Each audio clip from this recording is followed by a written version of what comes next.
Heading comments, part 4.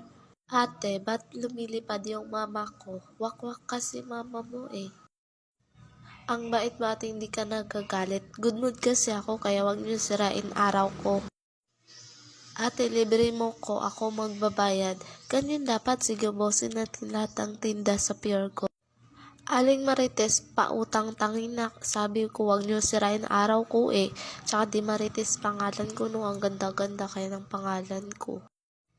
Ate, what if ganun? Tapos what if ganun niya? Tapos na. Eh, ikaw, bakit ganun? Ate, ba't siya nag-smile sa akin? Sa akin nga, naka-eye contact eh. Ate, tara, ibang bansa sa Mindanao. Putik na ng batang to, nag-aaral ka ba ha? Ate, speak Bisaya, please. Yeah, I know to speak Bisaya. Baho kabilat.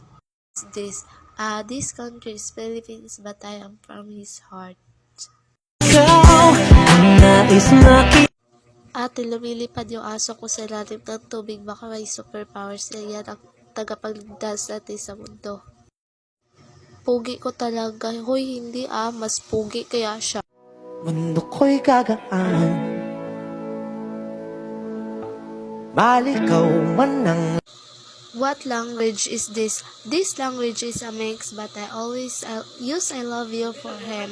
Sure. Yung shampoo, pag binawasa, isa siyam na lang.